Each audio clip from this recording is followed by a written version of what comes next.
Good evening. Hi. I'm not sure I need this. We're a nice, small, intimate group. But can everyone hear me okay? All right. My name is Naomi Slipp. I am the Douglas and Cynthia Crocker Endowed Chair for the Chief Curator and Director of Museum Learning here at the New Bedford Whaling Museum. And I'm pleased to welcome you to this Roundtable program focused on the arts and culture of seaweed. This is a continuation of programming being offered in concert with our current special exhibition, the Cultures of Seaweed, which closes on December 3rd. This evening, my fellow panelists and I will explore how seaweed inspired the creation of visual and material culture and fine art in the United States, England, and France between 1800 and today, so no small scope there. I'm going to invite each panelist to introduce themselves and then speak for about 5 minutes on their topic. We're then going to have a discussion up here and invite you all to join in that discussion. So ideally, we'll do a little presenting, we'll show some rich images, and then we can have more of a kind of conversation about topics and questions that come up for you and for us as we explore this subject. At the end of the program, we'll move out to the lobby where there will be a light reception, and you're also invited to explore the exhibition. Just remember there are no food or drinks allowed in the gallery itself. I'd also like to give one quick plug for the next program related to the Seaweed exhibition, which is happening on October 21st. It's a Saturday daytime program between 10 and 2, and it will be offered in collaboration with World Wildlife. And we have a representative here who's helping spearhead that program, but it will be hands-on. There will be fresh seaweed for you to explore and learn about. It should be a lot of fun. So if you're around, a program for all ages. Is that a good? All right. So I'm going to roll into talking a little bit myself first here, which means I'm going to try and find the PowerPoint.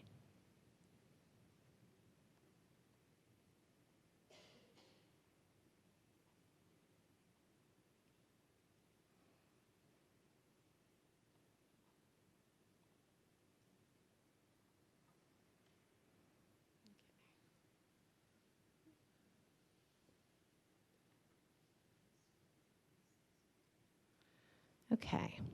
So first I should ask, how many here have been in the exhibition, walked through it, and seen what there is? Okay, so a good group.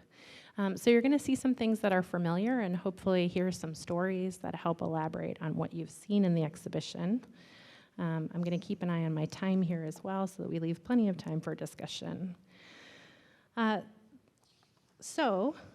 you'll have seen in the exhibition, the project, really looks at seaweed from the perspective of the interdisciplinary focus of the museum itself. So a lot of the questions I get when I take visitors through the exhibition is sort of, why is this exhibition at the Whaling Museum?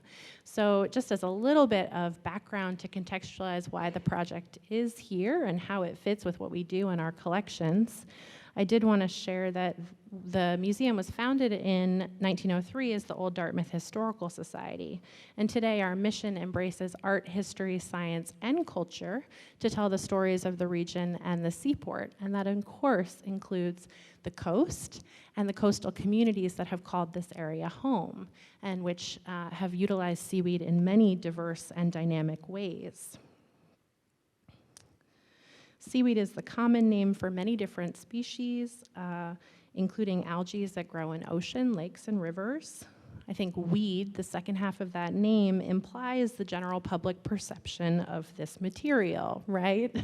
It's not necessarily popularly regarded by many as a positive thing, and yet it is extraordinarily dynamic, both in the way that it is utilized, the way that it's represented within different kinds of cultural productions, and the way that it is employed. Seaweed is also sort of unique, I think, in the challenges that it presents in its representation. And by that, I mean seaweed is changeable. It is mutable, it is transient, right? So when you see a wet seaweed like this, it looks different when it's submerged in the water. It looks different when it's cut from the rock. It looks different when it's dry. It is constantly something that changes depending on the circumstances that you encounter it in, right? And so that's something that I think proved to be a really dynamic question for us as we organized the exhibition. How did people understand and represent seaweed in all of its different forms and guises? I think because of that very challenge, it proved a fascination for lots of different kinds of individuals, artists, designers, scientists. So the beginning of the exhibition, I should say, really started with this picture. This is a painting called Seaweed Gatherers. It's the centerpiece of the exhibition. I imagine you noticed it in the show. It's very large. It was painted by Clement Nye Swift in 1878 while he was studying abroad in France. He was a native of this region, though. He was born in Acushnet. He traveled to France in 1870, and he spent about a decade there studying painting in various ateliers in France. He was quite successful as an artist during that period. He exhibited in almost every single Paris salon during the years that he was there. The Paris salons were the very competitive art exhibitions. It was quite hard to get into them. And he showed in almost every one. Not only did he show one work, he often showed 2, 3, or 4 pictures in those exhibitions. So that gives you a sense of kind of what he was doing during that decade that he was in France. He was also visiting Brittany, which we'll hear a little bit more about from our next panelist. But I like to think of how Brittany probably felt somewhat familiar for Swift. Coming from this region, many of the pictures that he painted in Brittany show working class people on the coast, on the beaches, making do with what they encountered along the shoreline. And if you think about sort of what he would have been familiar with growing up in Acushnet in the New Bedford area, where the coast was so much a part of the kind of economy and the culture, in my imagination, that sort of makes sense for him to have chosen the subjects he did while he was in France. So this picture shows people in Brittany gathering seaweed on the shoreline to bring to sale for the iodine industry, for the production of iodine.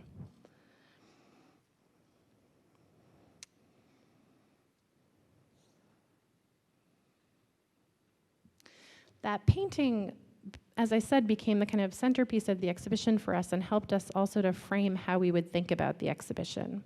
So initially we thought globally and really broadly in chronology, and it quickly became clear that that would not fit in our limited exhibition space, and it also would be hard to kind of tell that story to visitors. So quite quickly, that painting served as a way to kind of create a triangle for us in the North Atlantic between New England, Brittany, France on the northwestern coast, and southern England, which share roughly the same tidal distribution and the same seaweed distribution. And to think about how what we're calling the kind of cultures of seaweed, or the commons around the coast, had shared overlaps between those territories. So that was one of our organizing principles, and it allowed us to think both about people and the individuals who were collecting seaweed, how they were using it, how they were studying it, how they were picturing it, and how it shows up in different kinds of cultural products. So one of the first themes that we explored in the exhibition was kind of the beginning of the study of seaweed as a science. And that develops in tandem with an excitement around collecting seaweed along the shoreline. So you have both the serious scientific study of seaweed, or the birth of phycology, the science of the study of seaweed, as well as the kind of hobby pursuit of gathering specimens along the shoreline. And one of the other things I think that emerged very early in organizing the exhibition was that a lot of women were involved in the practice of gathering seaweed in the period between the 1840s and the turn of the century. And it offered unique opportunities for women to sort of become unencumbered by many of the societal restraints that might have bound them. So there are wonderful books written by women, for women collectors, about how they could embrace the kind of freedom and experiences of gathering and collecting seaweed on the shoreline. So we have some great images in the show of people gathering and collecting. What many of these collectors ended up making were pretty extraordinary albums that gather together these individual specimens, and I'm just showing a sampling of them. I would say the one on the left here is by Mrs. Margaret Woods, and that one is pretty extraordinary. Maybe one of my favorite things in the show sometimes. That list changes. What's really great about it is that when you start at the very beginning of the album, it's a simple specimen on a blank white page with the Latin name underneath. It's very scientific, it's very kind of clean and crisp and undecorated. And as you move further and further into the album, her compositions become more complex. And I like to think you can see her sort of settling into this hobby, embracing the freedom, becoming more imaginative, exploring what she could do with it, being more creative. This is one page of the album toward the end where she has 4 different compositions on one page. She includes watercolor wash. She cuts out little woodcut animals, and all of the foliage and greenery is seaweed specimens. So there are wonderful moments in the exhibition where I think you see how the science develops at the same time that it offers opportunity for certain women to escape some of the confines that they might be experiencing. As that practice develops, you also have guidebooks being printed and publications that depict different seaweed specimens. And so if you look through some of those examples in the exhibition, you'll see how different printers were approaching the problem of picturing seaweed in different ways. Some of them used chromolithography to various levels of success. Other ones came up with totally new printing technologies that attempted to give the form or the texture of the seaweed. The one on the right, which is from the nature printed seaweeds, was a brand new printing process invented by the author, William Johnstone, where he actually laid the specimens in lead and then created the plates from them. And if you were allowed to touch the pages or the surface of the book, you would feel the dimensionality of the specimen, which is actually kind of sits in the ink that's built up on the surface. As this sort of develops across the 1840s and 50s, it's also important to note that there are many ways in which kind of the imaginary space of the ocean itself becomes an important cultural touchstone. So the successful laying of the transatlantic cable for telegraph communication in the 1860s, Jules Verne's publication of 20,000 Leagues Under the Sea in the 1870s, and then the establishment of national marine biological stations in France, England, and Canada in the 1870s all inspire people to imagine anew what the ocean looks like. And often that involves imagining seaweed as forests or as dense environments under the sea hidden from human view. And in all of this, seaweed and seaweed collecting played a central role. So that takes us back to our friend Swift and some of the other works in the exhibition that show the ways in which artists and designers spectacularly incorporated seaweed collecting or seaweed forms into painting of coastlines in France and here in New England, into decorative arts that were both made for more kind of everyday audiences and uses, or for highly elite consumers. These are expensive objects in this case that are highly decorative, and then incorporate also sea life, the marine life all around them. One of the things that becomes clear when you look at the decorative arts in the exhibition is that people were also picturing the things they were eating. As you turn the corner into modern design, particularly in the second half of the exhibition, there are wonderful works that show how modernism picked up and adopted the form of seaweed and showed it in different and dynamic ways, as well as modern artists like Andrew Wyeth, who were inspired by the coastal environs that he spent time in Maine particularly, which is where this early watercolor is painted by him in 1940. So I'm trying to be conscious of time. I'll tell you one good Easter egg about this picture and then wrap things up for the next panelist. But this painting is done in 1940 by Andrew Wyeth. best known probably for his egg tempera paintings like Christina's World and others. Wyeth was incredibly attuned to the natural world and the coast, and spent a lot of his time in Maine. This one shows a lobster rather spectacularly coming into the shoreline on a big kind of foamy pile of seaweed. In the background, there's a little tiny dory and a little figure. And that was an individual who Wyeth knew, and he was a kelp collector. And he would go out in that dory every day and he would gather kelp. There's another painting at the Colby College Museum of Art called Kelp Ledge that's painted the same year. And it shows that figure in the foreground in the same position as the dory, gathering the kelp. And so if we were to put them next to each other, you would have a conversation, a sort of view from one view to the other back and forth. And Wyeth did that quite a lot. Finally, we have things like silver. And this is where I'm going to leave you kind of thinking about the transformation of the seaweed, the wrack, the refuse, into extraordinarily elite objects of material culture, like this one from Gorham Manufacturing Company, or these from Tiffany and Company, where the stuff that we once, raked off the beach becomes this extraordinary celebration of incredible artistry.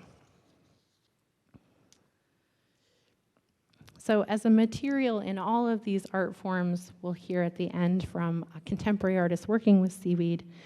Seaweed, I think, offers one avenue for thinking through our relationships with our coasts and thinking about our future.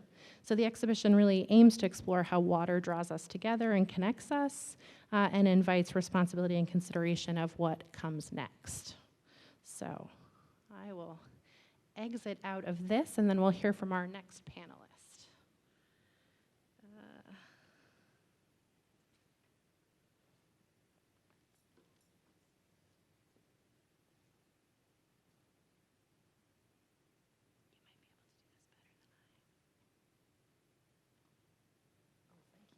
Get this down a little bit,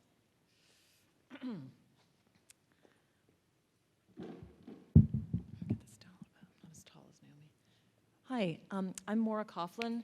I've known Naomi for close to a decade, I think. And we've collaborated on several different projects, mostly dealing with things from the sea. So it was a real delight to be asked to work with her on the Seaweed Show. And most of my research about seaweed has been about the French Atlantic coastline. I do a lot of my research in Brittany and in Normandy. And that big mass of seaweed is from Brittany, not far from Nantes. I teach at Northeastern University in the Department of Art and Design. And so I'm just going to take you through a couple of my favorite images that involve seaweed and give you an idea of the kinds of fascinations that these images have had for me. A woman artist I worked on for quite a while named Elodie La Villette worked most of her adult career in Brittany, although before that she was in Normandy for a while. And here, right near Dieppe, she shows us in a really remarkable painting a very attentive awareness to the shoreline and to the different things that you can read on the shoreline. She's showing us low tide here, and you notice that to the left, you see the limestone cliffs of Dieppe. And at the base of the cliff and into the center of the image, you see some black stones. And these are flint that would have fallen out of the limestone as it eroded. And one way in which peasants living in the area made money was by pretty much looking for anything of any value on the beach. One thing that women collected, especially in the winter, was these flint stones that were sold for industry. And they're much harder than the limestones. They would fall to the beach as the limestone eroded away. She also shows us the foot of a former limestone cliff right in the center. And then to the far right, you can see seaweed growing in the intertidal zone. And I was really intrigued by this painting by the way that in 1885, here this artist is really understanding how different zones on the beach work in terms of what kind of life can live there. And She didn't write about her paintings, she painted, but it would be very possible for her audiences in the late 19th century to know a lot about the sea and the shore, because as Naomi mentioned, there was a huge explosion of writing about the sea and about the coastline. And this, in France, like in England and in the US, there was a lot of amateur interest in natural history as well. So all of these texts would have come out in the late 19th century. Many of them went into multiple editions, and many were translated into English as well.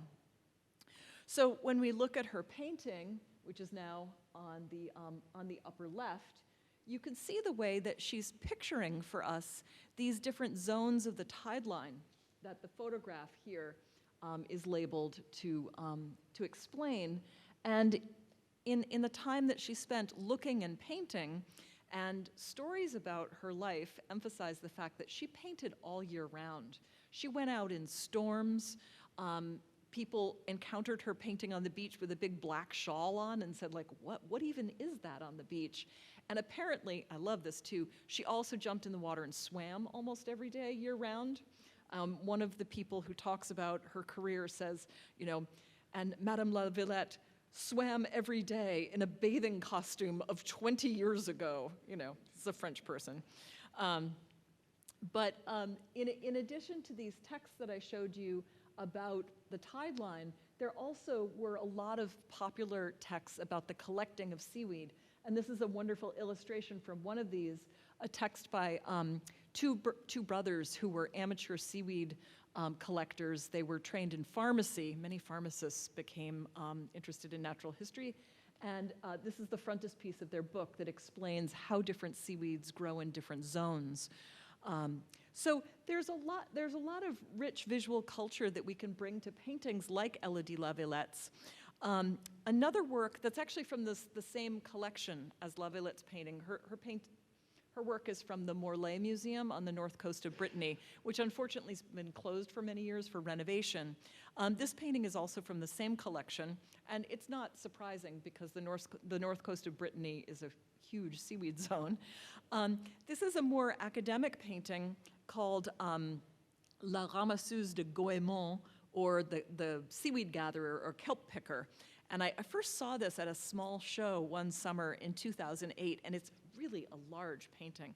So you have this monumental woman who's coming up toward the viewer over rocks. She's barefoot. She's got this huge pile of kelp on her back and a big rake that she would have used to twist around the kelp and pull to detach it from the rocks. And the painter, Alfred Guilou, seems to also be making a kind of equation between her auburn hair and the seaweed over her shoulder. So this is really typical of academic naturalism in France in the late 19th century. Certainly Winslow Homer was looking at painters like this too. And frequently the body of the working woman was of great interest to painters of this generation. So the theme of seaweed gathering cuts across the work of many French artists and photographers, both academic painters like Guilou or more avant-garde artists like Paul Gauguin, who was working in Pont-Aven, but after the time that Swift was there. His seaweed gatherers, the two upper paintings, are both informed by many different sources like Japanese prints. Gauguin was also really interested in peasant folk art and peasant culture, but the same themes of gathering seaweed also occupied a lot of photographers working around 1900, like the Géniaux brothers. This is a hand-colored photograph, or Paul Gruyère, who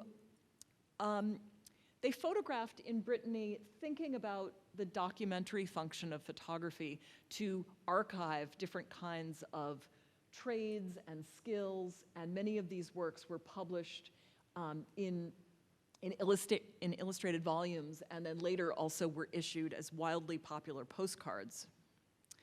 And it's really fascinating to me how many modernist artists do a seaweed theme. This is Robert Delaunay, who a few years later will be a cubist who is showing at the Blue Rider exhibitions with the German expressionists, and who produces some of the very first abstract paintings in France. But here he is in 1905 doing his seaweed gathering theme on the coast of Brittany. And as we worked on the show together, I got really fascinated by how Art Nouveau designers loved seaweed, whether in glass or in fashion, like above. And my absolute favorite thing that was on view in Paris this past summer is a dagger. It's really like a giant letter opener that was made in collaboration with the actress Sarah Bernhardt, who spent her summers in Brittany. She had a compound on Belle Isle. She entertained all kinds of artists and celebrities and interesting people. But she also was a sculptor in her free time. And she found this amazing piece of bulk kelp on the beach in Belle Isle and got her friend, who was a sculptor, to come from Paris to help her cast it. And she did a whole bunch of castings of seaweed. And so the one piece that you see here in two views is her kelp dagger. And it's a really interesting example of thinking of a natural form as a kind of found object or sculpture. And I think it works really beautifully with the amazing piece we borrowed from the Met, the George Hunschel monumental vase. Hunschel was an Art Nouveau designer who was really interested in introducing stoneware ceramics into production for elite French objects. And stoneware had become very popular around 1900 because of the vogue for Japanese ceramics. But to produce something like this and to fire it at a very high temperature, because stoneware has to be fired really hot, is an unbelievable technical feat. And if you haven't spent time looking at this, it's a really remarkable object. It was on view at the Paris World's Fair of 1900, where Bernhardt's kelp dagger was also to be seen. So I just galloped you through some interests in French things, but a lot of my work is available on academia.edu, or if you're interested in anything, just let me know. Thanks a lot.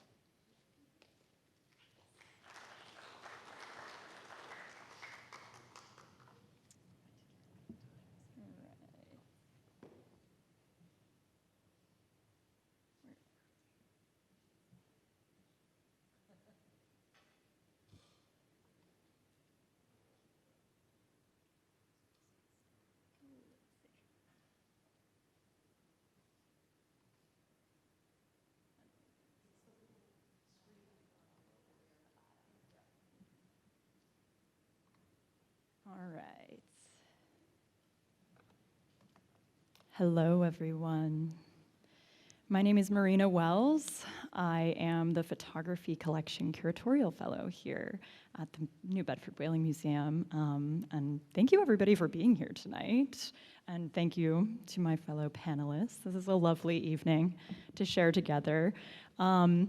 As the photo fellow, I've been thinking a lot about photography lately, so I'll just be chatting very briefly about some of the strong connections between photography and seaweed.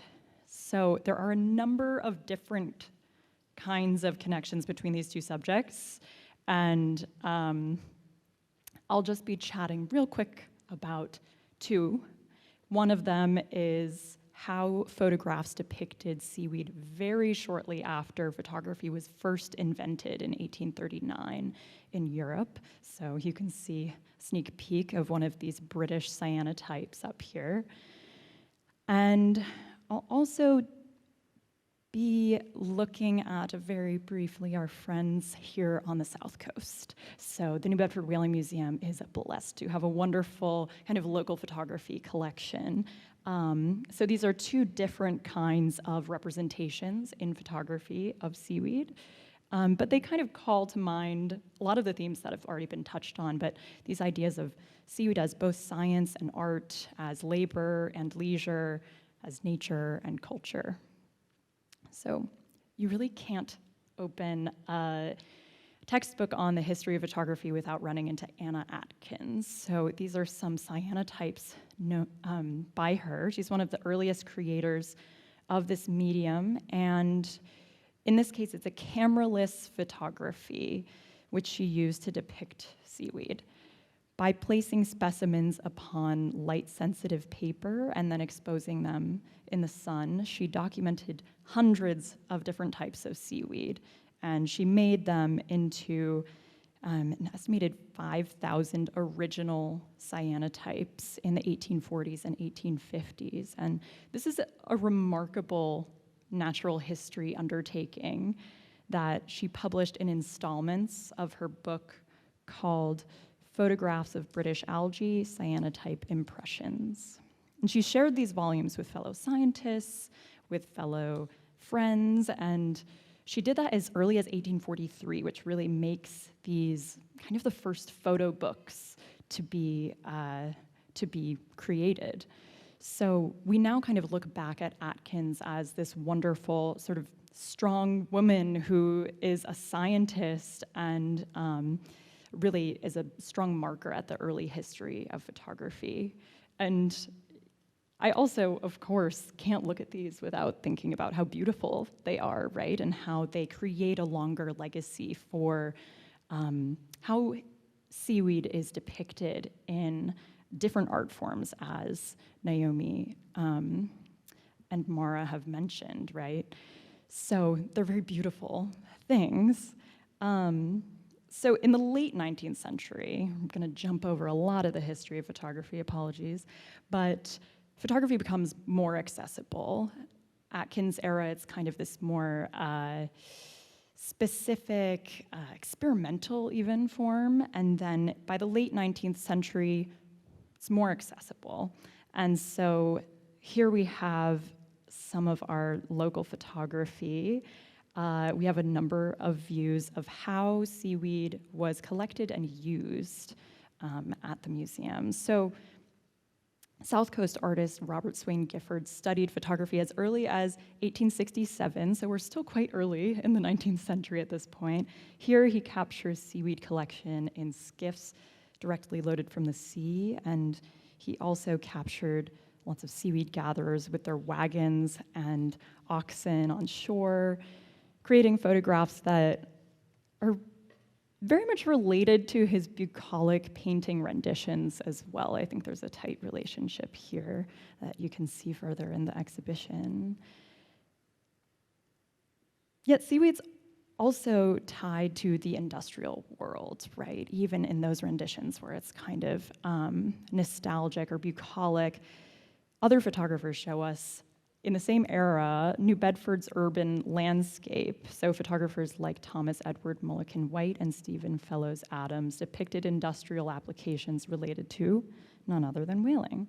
So workers forked seaweed onto wharfside barrels in order to keep their staves moist, so the wood of the barrel doesn't dry quickly and expand or contract and leak or explode, worst case scenario. So some of these views are captured by different photographers for commercial reasons. So a couple of these are done by James E. Reed, who's a Black photographer who arrives in New Bedford in the 1880s, and he runs a successful portraiture studio, but some of his portraits are of New Bedford and show how seaweed might have been a part of the sort of comings and goings of urban life here, and perhaps also remind us of kind of the olfactory sensations that were around the waterfront here. You can imagine this salty, sticky experience being on the waterfront. So it's also interesting to imagine how these photographs would have circulated as objects as well. We have a number of stereo views here that would have been, so this is a set of photographs of workers forking seaweed onto these wharfside casks.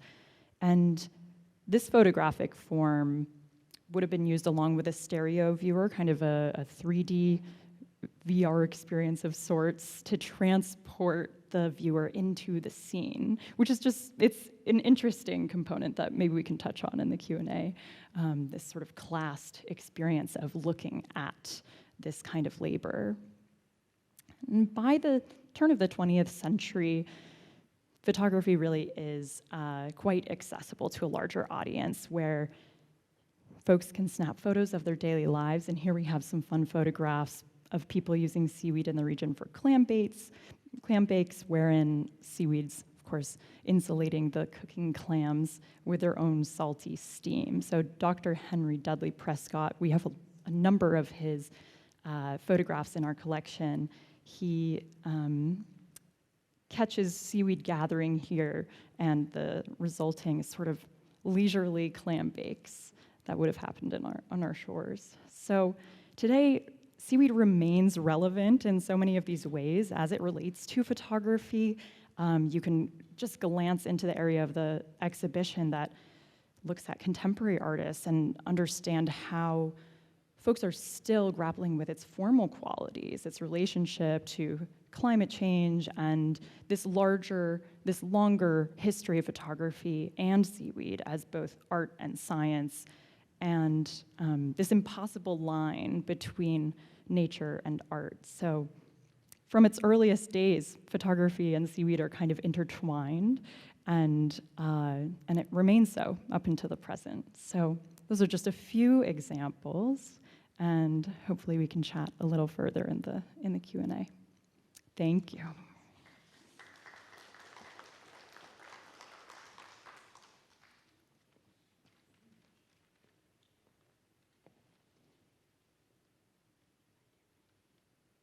think so.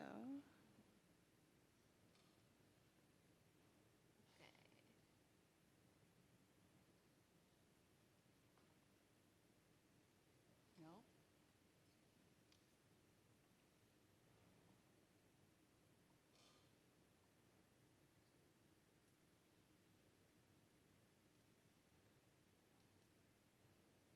Okay, I did it. Hi, everyone. My name is May Babcock. I am a living artist, and I was super honored to be excited to be part of this seaweed exhibition. Before I really get started, I brought a piece of paper made from seaweed that everyone can pass around while I'm talking.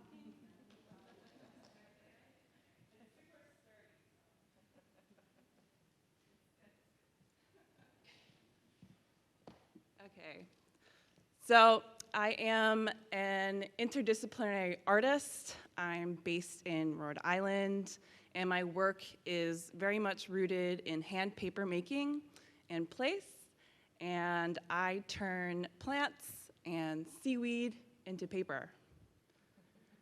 My work really begins at specific sites, and I do a lot of research into human histories, ecologies, hydrologies, geomorphologies, and I do a lot of material research tied to specific sites. So on the left here is Rome Point in Rhode Island, and that is a seaweed called Codium fragile.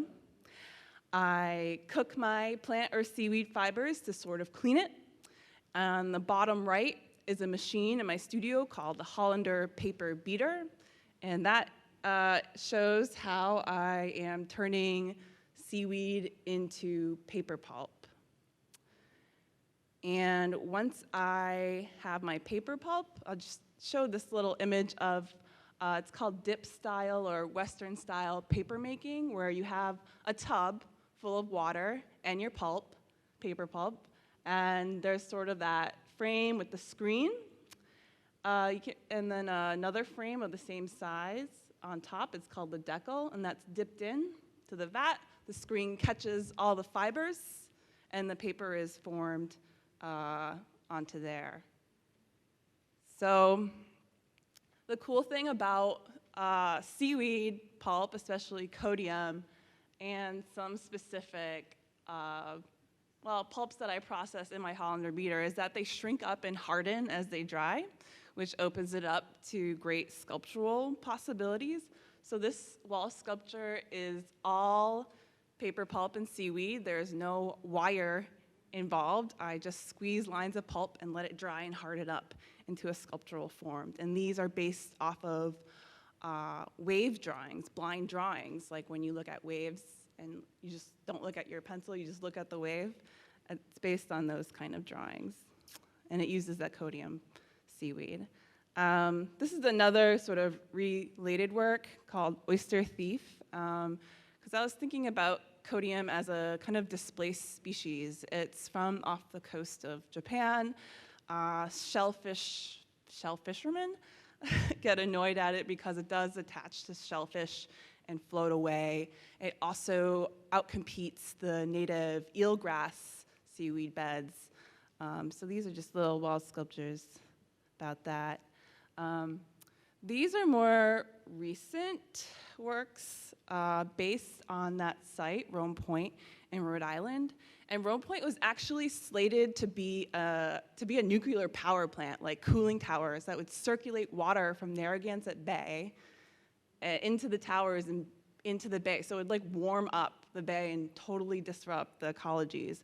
But because of grassroots community effort, i.e. Save the Bay, Rhode Island, that didn't happen. And I thought that was just a great positive story. And I was finding this Japanese seaweed at Rome Point, and I was thinking about nuclear thoughts and circularity, and out came these sculptures. I also have used seaweed in my collaborative works. This is one of, I think there's 9 different giant wall installations created collaboratively and individually with another artist, Megan Singleton. And it's called Ebb and Flow. They're all based on watershed maps of where the art is installed. So if you're not familiar with what a watershed is, it's an area of land where water drains out from creeks down to rivers out into the ocean. So this was installed at Brown University, and this is the Narragansett Bay watershed. And I was bopping around Narragansett Bay looking at red seaweed species in particular. I just thought they were beautiful. We kind of were thinking about those colors when we made the installation. And my problem was when seaweed washes up on the beach, it's clumpy, and then you're trying to save it, and it starts smelling really bad. So I had to figure out how to preserve it for identification later, because I wanted to know what I was working with. So I started layering them in between very transparent layers of paper pulp. So those are actually like sandwiched between very transparent papers made in the wet process. And I really loved them as they were, even though it was for identification, and this became the macroalgae series. And it's a series I still work on today.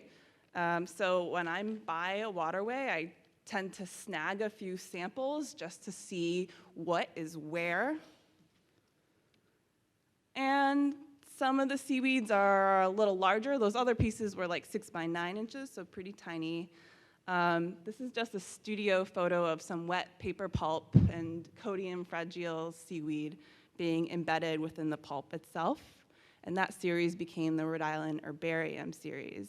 And I had a little more space on the paper, so I started gilding with metal leaf the place names of where I was collecting and finding these different species.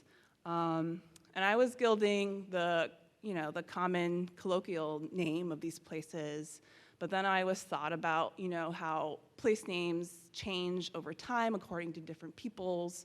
So I also have been looking up the Algonquin place names and gilding them as well, and like the Google Maps name, I don't know. So all those works, the macroalgae series and Rhode Island Herbarium series, inspired very large works, one of which is in the exhibition, and it's called Great Salt Cove Macroalgae. You can't miss it. I think it's 10 feet wide. And it's something called a pulp painting. And I dug through my photos and found a process photo of making one of them. It was one of 3. So it's one continuous sheet of paper. I have paper pulps of different colors, and I'm pouring them and squeezing them onto basically a very large screen sitting on a frame, impressing it and leaving it to dry right on there. So a pulp painting is a painting, but it's all made of paper. There's no like extra painting involved. I haven't touched oil paints in decades, I think. And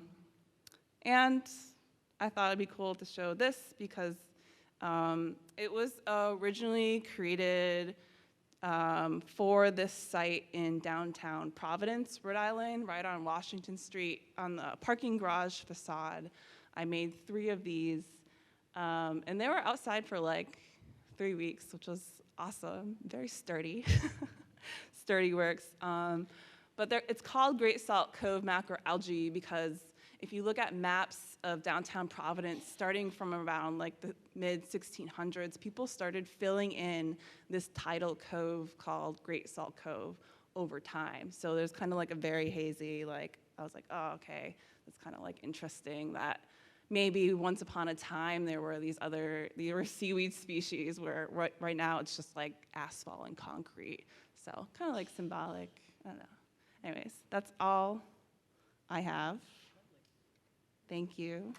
Okay.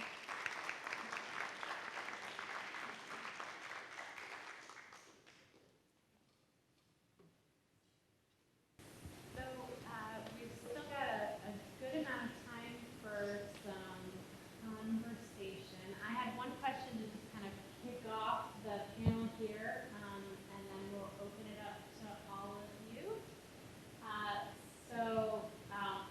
My own question is, are there ways in which the exhibition or being involved in the exhibition or seeing kind of works come together in the exhibition here has impacted your work or the way you think about things or the questions you've been asking, thinking about May, your artistic practice, and Marina, your dissertation work, which you didn't mention in this context, or Maura in your own research?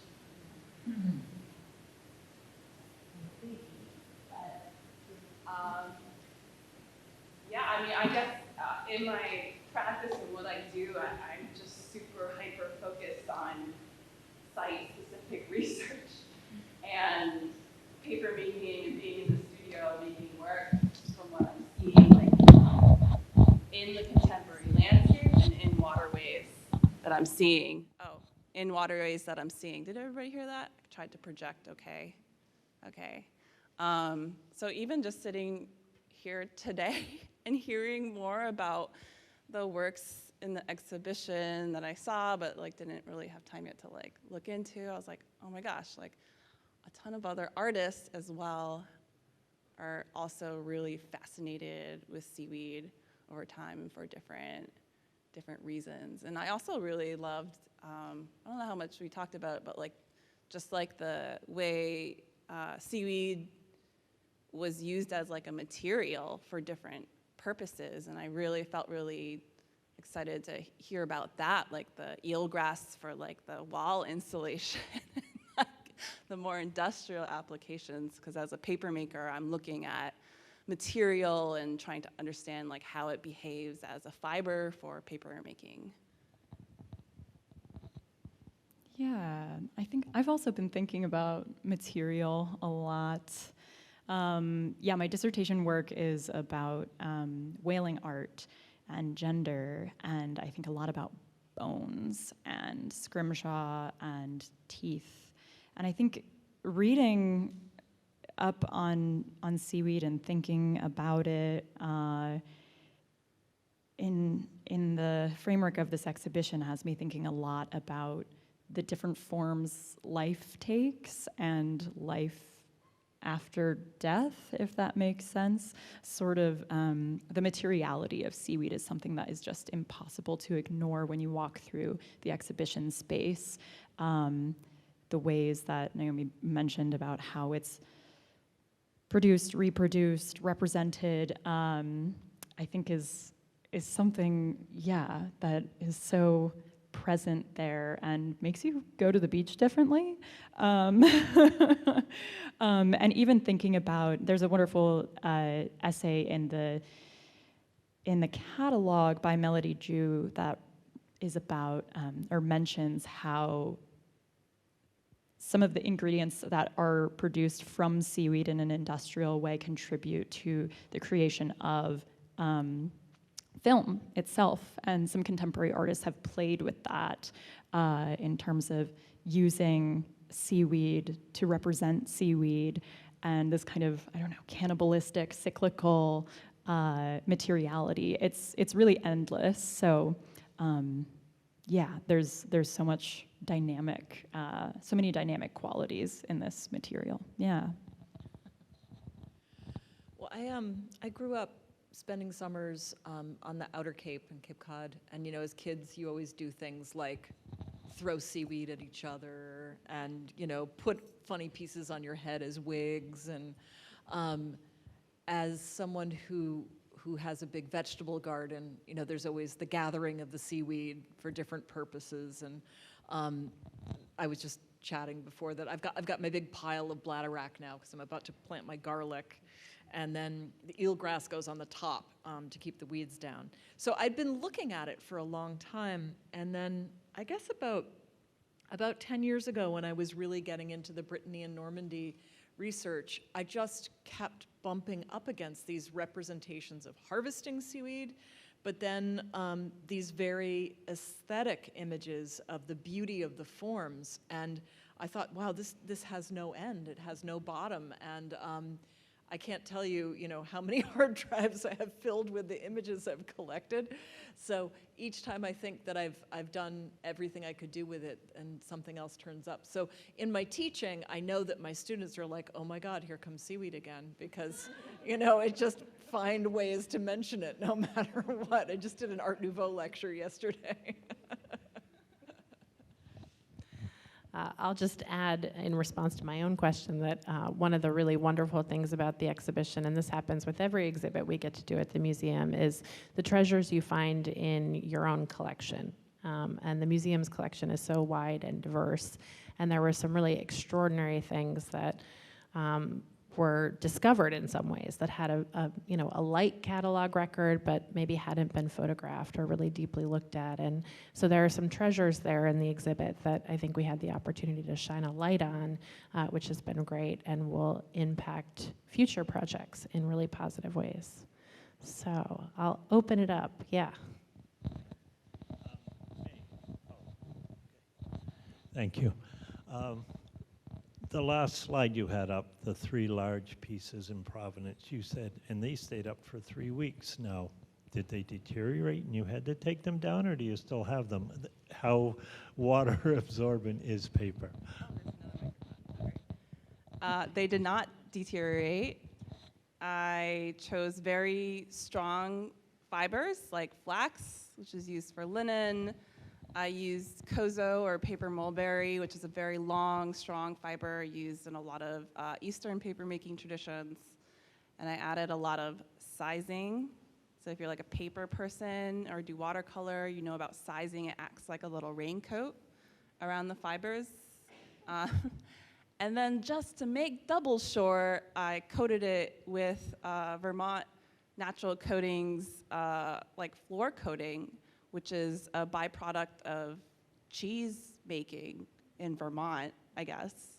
And it worked pretty well. I think they still, they've been however many years, and they still look great and have not deteriorated. Yeah, they got no problems hanging it up, right? Okay. And here's the mic right behind you. Hello. You've mentioned seaweed collectors, seaweed harvesting, seaweed taking it in, seaweed on wagons. And only one use was seaweed to keep the barrels sealed out here in the harbor. What other uses was all this gathering about? How was the commerce of seaweed used? And of course, once we get around to it, I want to ask you about dolts. In Europe, all along the North Atlantic, so the Atlantic coast of France, England, Ireland, up into Scotland and Scandinavia, kelp was collected in particular because it has the highest iodine content. And for many people living on the coast, burning ash burning seaweed to ash and then selling the ash to traveling men who purchased it for industry was one of the few ways people could get cash who lived on the coast, who were living subsistence lives. So it was a critical part of existing. In Brittany and in Ireland, well, I mean, in Ireland, you have the cultivation of potatoes once they're introduced from South America. In the west of Ireland, they grew really well in seaweed. So seaweed in some ways contributed to the potato famine because it was so easy to grow a big bed of potatoes just in seaweed, feed a family on just potatoes. There was a population explosion in the West because of this at the very same time that the colonial conditions of Ireland under the British meant that all kinds of common lands were no longer accessible. So it was a really big player there. Seaweed also in Europe was something that on a lot of little islands where there were no trees, substituted for other things. So on the coast of Brittany, they would mix together, and there are these hilarious photographs of women mixing together big cow patties with seaweed and throwing them against the wall of a house to dry, and then they would peel off these dried pancakes that could then be burned because there were no trees, and driftwood was very occasional. Animals were fed seaweed, and there are many old breeds of cows and sheep and goats in Scotland, in Ireland, and in Brittany who are very well adapted to their particular ecologies, and many of them were turned out on the beach to graze seaweed. And today, I know there's research into whether feeding cows seaweed extracts actually reduces their methane emissions. So the burning that happened in Europe didn't happen so much in New England, but seaweed was used for fertilizer and for animal feed, and in the case of eelgrass, for insulation. Not so much the burning, though. And I'll just add on to that, the Irish story continued here. Scituate, Massachusetts had a deep and long-standing Irish mossing industry. There was an Irish immigrant who went to the South Shore in the 1840s, saw Irish moss, and developed a whole industry around it. And massive waves of immigration to the South Shore from Ireland were in part fed because there was an industry there that was familiar already to Irish community members who were coming here. And the Irish mossing industry was to feed the extraction of carrageenan, which is one of the parts of seaweed, right, which is a thickening agent. So similar to agar, other kind of, it could be used in puddings, but a lot of other, industrial things. So I'll just add that one. All right, and how about dulse, which is Dulse, gathered in the... yes, dulse. My father is laughing.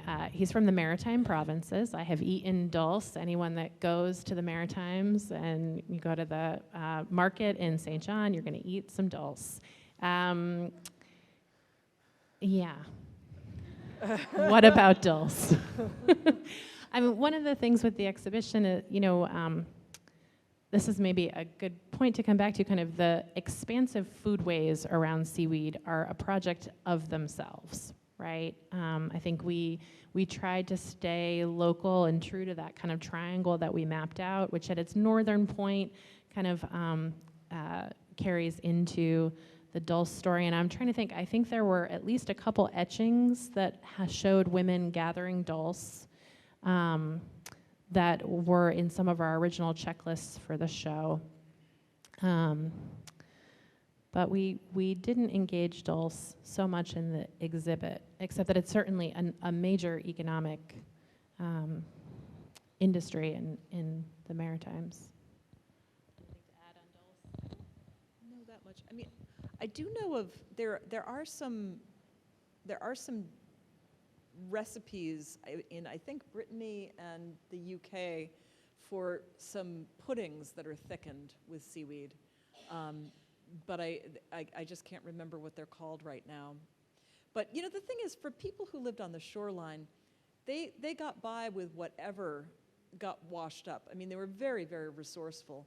So whereas in 18th century Europe, the seashore was often depicted as a space that was a wasteland or a site of like pure terror, and wetlands were often depicted as problems that needed to be cleaned up and drained and improved. People who lived on the coast understood that a shoreline or an ecotone, which is where two very different ecologies meet, are often spaces that are incredibly abundant in biodiversity. And people of the shore were very canny at extracting any value they could from the shoreline, whether it was, I showed that painting with the flint stones that were sold to industry, or gathering seaweed, shrimping, mussling, any kind of fishing you could do on foot. Anything you could drag off the shore to make some money with, people on the shore were willing to do it in all kinds of weather. And one project I'm working on right now is thinking about the communities along the shoreline in Brittany and Normandy who were displaced in order to create tourist villas.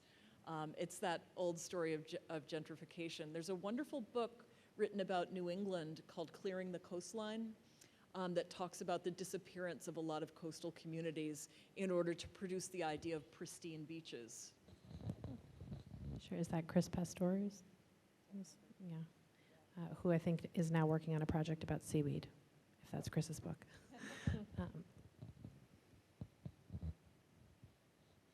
Well, I'll add, circling back to that painting that was the centerpiece of the exhibition, I said Swift was drawn to these kind of coastal subjects. Many of the other Breton pictures that he made showed exactly the kind of make-do experiences of the communities there. So paintings of loading sand boats, just shoveling sand up onto boats and sending it for industrial manufacture, other uses. Yeah. Yeah, there was a painting I found at the Morlaix Museum that was called Sandboats, and it was a picture of people literally, beaching a boat at low tide and shoveling in sand. And I said to the curator, why would anyone put sand in a boat? And she said, I have no idea. And so it only took about half an hour on Google to find out that there were certain beaches where the sand had a really high content of coralline algae, which is it's a kind of coral that it grows right on the seafloor, and it's kind of mauve colored, and it grows in cold water. But before there were chemical fertilizers, the sand that had a really high content of, let's see, I think it neutralized the acid in the soil, the coralline algae sand, would have been shoveled into old fishing boats that weren't very seaworthy, and then they would go upstream and they would dump the sand on the banks of the river for farmers who were buying it, who would then cart it to their land. So again, like extraction of anything. The very material of the beach, right, then becomes something to use as an economic. So it's a good.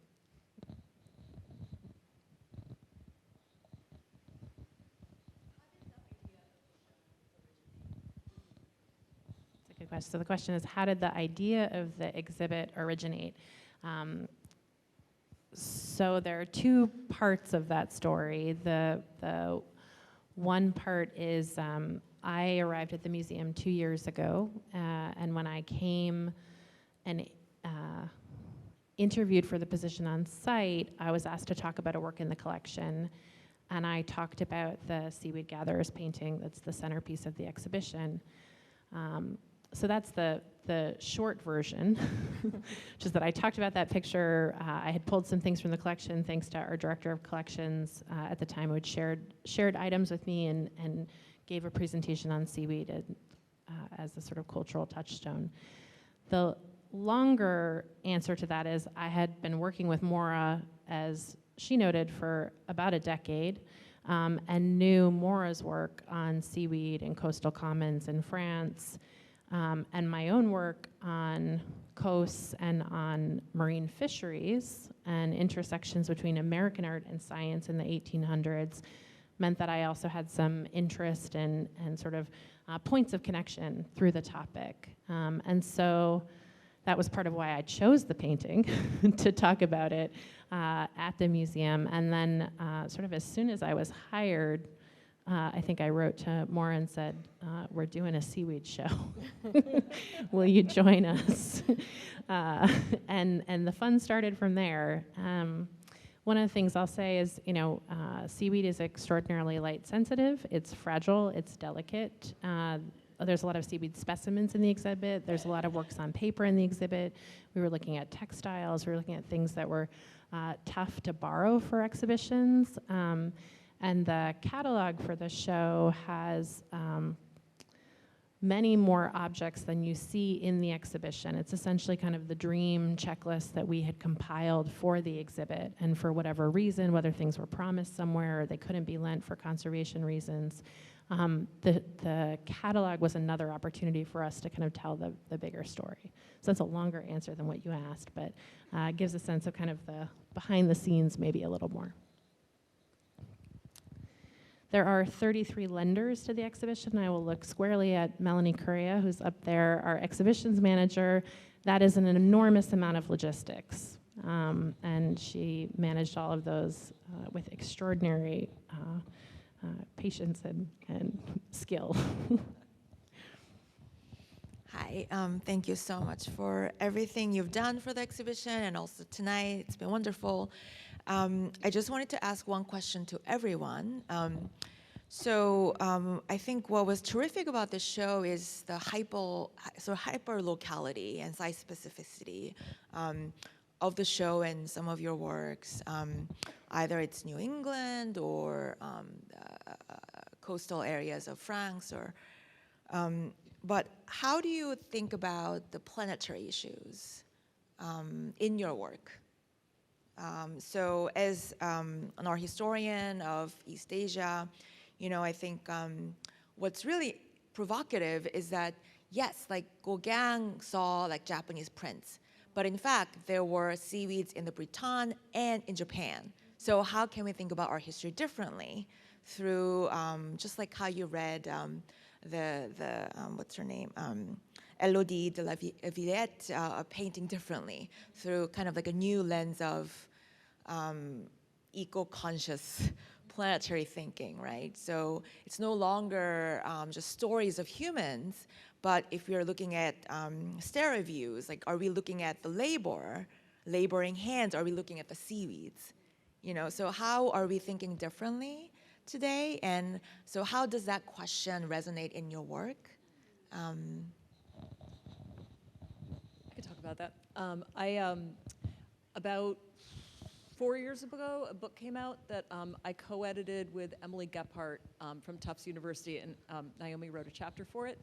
And it's called Eco-Criticism in the Anthropocene. And the idea is that art history often has a little time lag behind other fields.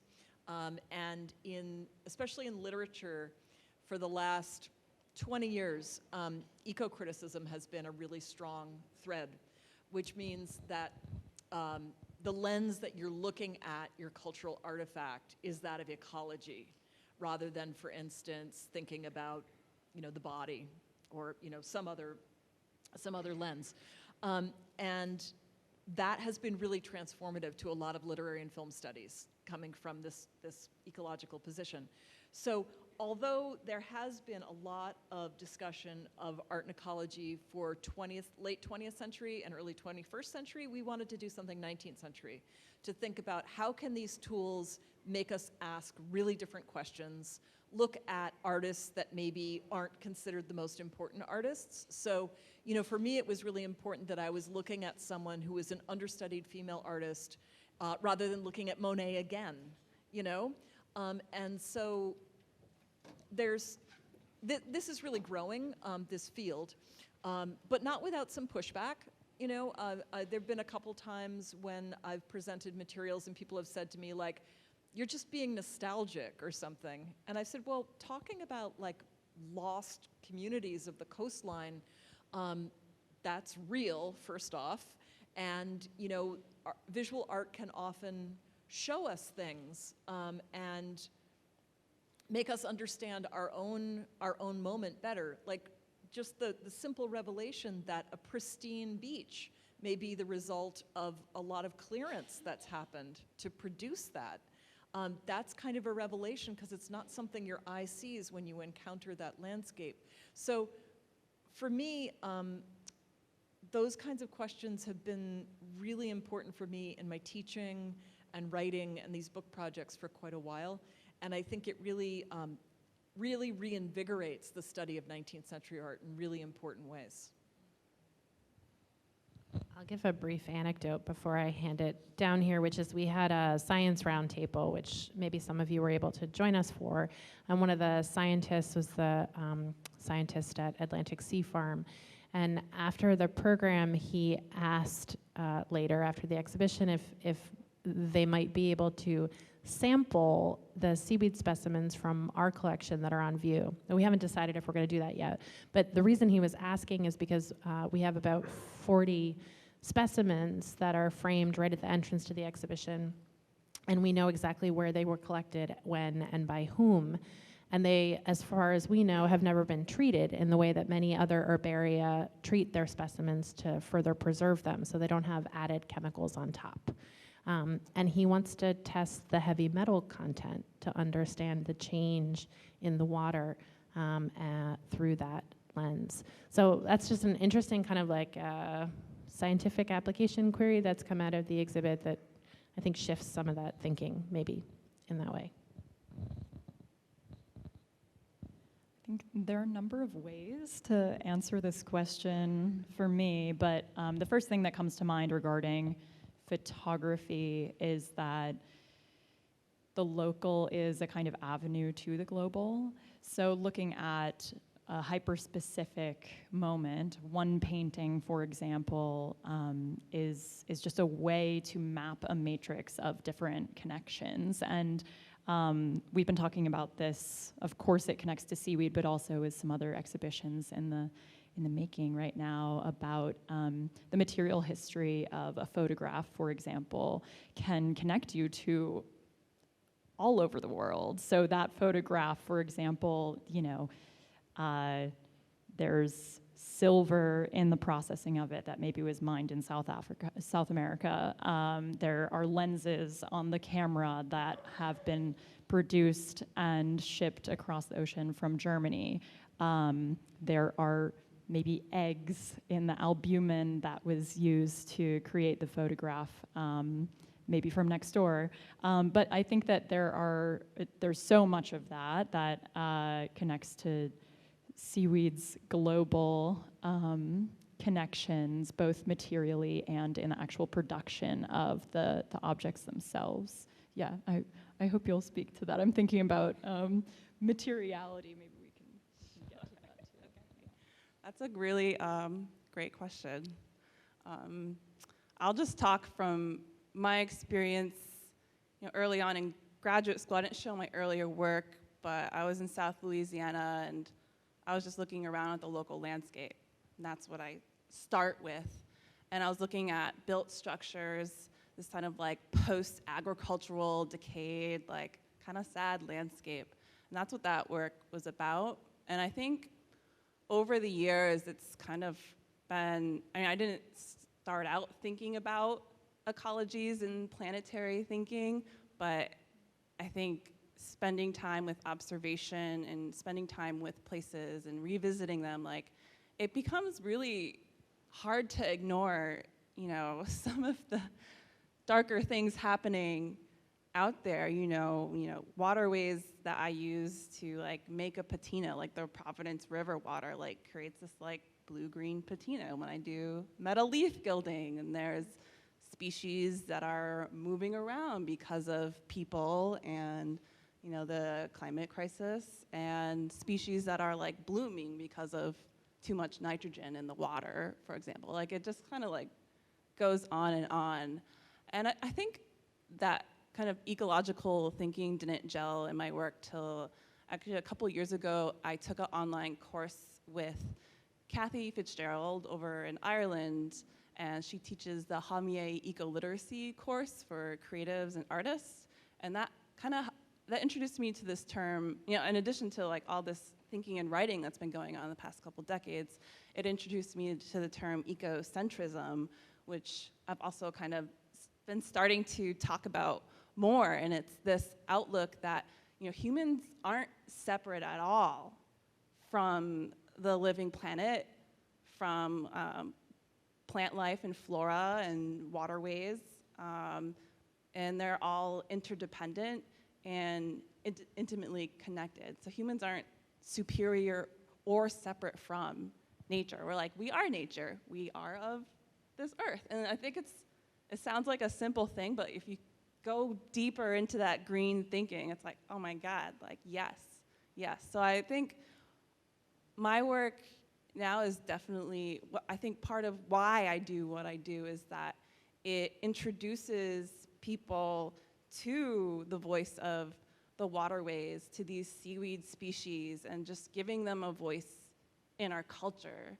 Because I think, you know, you can only like love what you know, right? If you're like unfamiliar with something, it's hard to love it. And I think that's where my work is like, hey, look, these things are here.